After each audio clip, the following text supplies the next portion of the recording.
Hey up viewers and viewers, my name is General Red Strategist and welcome back to So You're Being Hunted, episode 500, sorry, not 500, bloody hell, I'm out by about 100 episodes there, 601, ladies and gentlemen. We are doing a podcast style episode today, just a relaxing one and probably only a fairly short one, because of course, last episode was the 600th episode Q&A with myself, Phil and Connor. That was a good one, that was, an hour and about 45 minutes-ish, roughly, of the three of us wittering on about topics that were vaguely related to the things that people asked us about. So I hope you enjoyed that, ladies and gentlemen. We certainly did. It was just a good one. We always kind of enjoy doing Q&As like that because it's a bit of viewer engagement. It's always quite fun. It's always interesting to see what kind of things people actually ask us. And, you know, sometimes you do get repeated questions and all that. But you always get some new and interesting stuff as well, which always comes up. Now, I'm not going to waffle on really about that. Like I said, this is another podcast style episode, and you know, something that I did kind of have in mind. It's been a bit of a funny day today because in this afternoon, about sort of this afternoon as I'm going to record this, I should say, about sort of I'd say around about 2 o'clock, between 2 and 2:30, around about there. I had a whole load of shenanigans. With publishing the bonus video, so screw it, I'll date the video. It's the same day that I basically published Tomb Raider 3 Episode 6 as bonus content on the channel. Now, those of you who are more sort of eagle-eyed might well have noticed that a couple of days before that I had made a bit of an error in terms of my upload schedule, and I'd actually published Episode 6 of Tomb Raider 3 before I'd published Episode 5. So obviously I corrected that. I quickly privated Episode 6 and then published Episode 5. But the problem was then my YouTube community had sort of regarded Episode 6 as having been published but then privated again. So the problem was when I came to try and sort of republish it today, it didn't sort of put it at this sort of how do I say it? YouTube didn't put it kind of at the top of the list of uploaded videos. Instead, it sort of put it further down the list because it thought, oh, this was originally published back on like the 5th of October or whenever, when actually what I had done was accidentally published it then quickly tried to private it once more. So what I ended up having to kind of do was basically re-upload Tomb Raider 3 Episode 6. But the problem was that in order to re-upload it, I had to sort of re-download it from my YouTube Creator Studio. The problem is, when I then re-uploaded it as it was, YouTube was being an absolute bitch. And for some reason, it only processed it in standard definition. It wasn't processing it up to high definition, which was really fucking weird. I don't know why it was doing that. It was just refusing to do it. So basically, I had to take the episode that I downloaded, run it through my video editor and re-export it, and then upload it onto YouTube again. This time, it did it in HD. But the problem is that, of course, the more you sort of do that, if you take a sort of, you know, exported video and re-export it through your video editor more than once, sometimes that can lead to a slight, and it's just slight, degradation in the visual quality, which wasn't too big an issue, admittedly, for Tomb Raider 3 Episode 6, but it was a bit of an issue, because if you watch that video and compare it to like the episodes before and after it, you will probably note that the just the general video quality maybe isn't as amazing, I should say, or as great as the other episodes. But that's just a one-off issue. Come Episode 7 of Tomb Raider 3, it will be back to normal. Well, actually, I say come Episode 7. By the time this video goes out, Episode 7 of Tomb Raider 3 probably will have been released on the old channel and all that, so we got that to look forward to, folks. So yeah, if you notice that, that's a bit of an explanation of essentially what happened. Because the problem is, when I upload videos into my queue on my YouTube Creator Studio, I know this is kind of risky, and I probably shouldn't, but I do have a tendency then to go back and delete like the old Bandicam recorded footage files and things like that, because the problem is obviously video files on your computer, if you have lots and lots of them, they take up a lot of space on your disk, and you don't want that, because of course you want to keep as much space on your disk free as possible. So naturally I can't store endless copies of videos that I've uploaded to the channel. So once something gets uploaded into the queue, I usually then, unless there's a good reason why I shouldn't do it, usually I just then delete the original footage, things like that, because obviously it frees up disk space. And that's particularly the case given that I have to obviously block record a lot of series, which means a lot of video footage in my Bandicam folder at any one time. So obviously I need to try and conserve as much disk space as possible.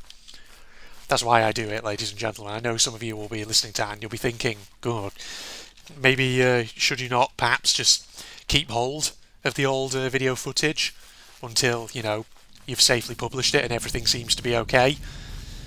I could, but like I say, I just don't want it clogging up the system, that's all.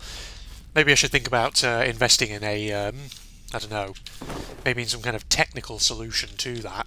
Because I know you can get things like USB hard drives and things like that that you can plug into your computer. You can transfer files across onto them and store them on there. So maybe I should be thinking about doing that.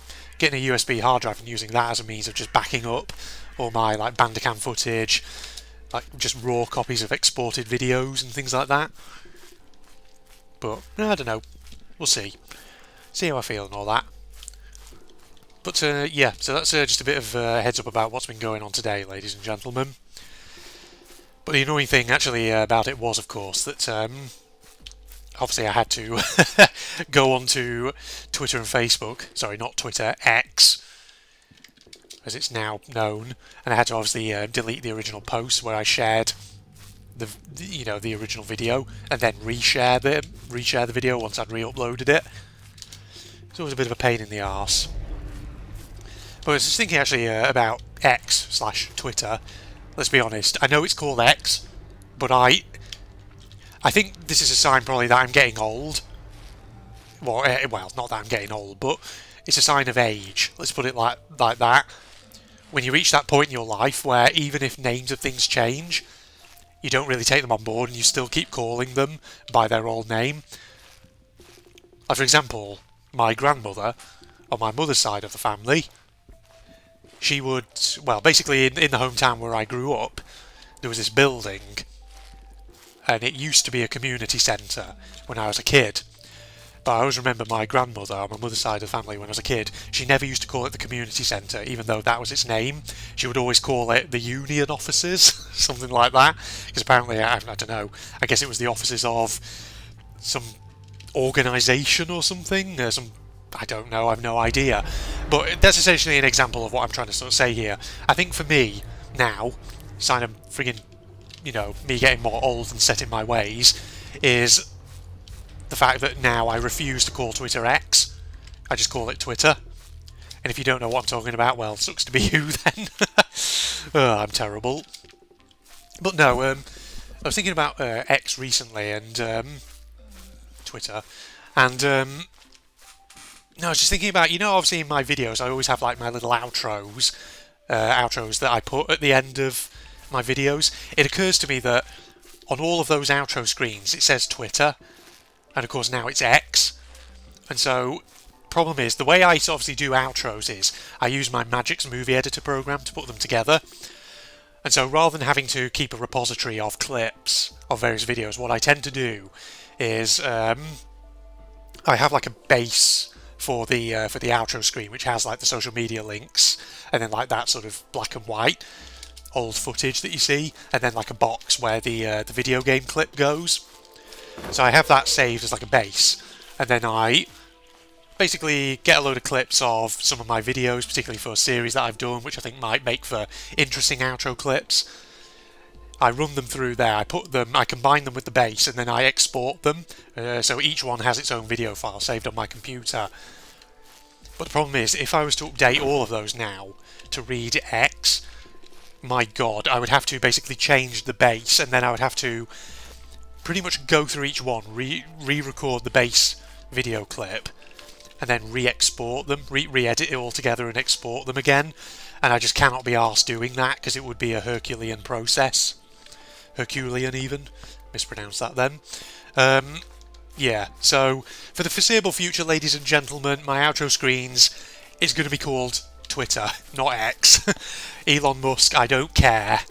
I don't care that you renamed it to X. It's Twitter, okay? That's what I'm calling it. Everyone knows what you mean, alright? It's fine. Then again, it kind of makes me think maybe I should perhaps one day just, I don't know, think about making a new outro. Set of outro screens or something. I don't know. I have no idea. It's just, I would have to find time to do that. And right now I can't be bothered doing it, ladies and gentlemen. So that's the other thing that was kind of on my mind this evening.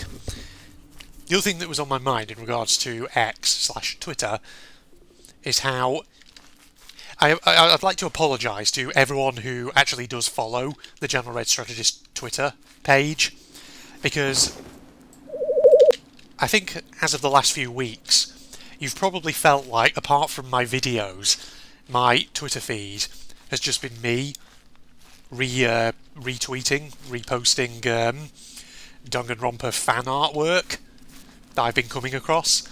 Because the problem is, quite a few weeks ago, you know how Twitter obviously recommends things to you every so often based on, your analytics, things that you're looking at. Well, for me, and I assume this was probably because I was sharing my Danganronpa S videos, obviously on my timeline. Naturally, because of that, Twitter started recommending various fan artists who've done Danganronpa fan art. And so several weeks ago I found one of them who did some amazing artworks of Chiaki Nanami and stuff like that. Stuff, characters like that even.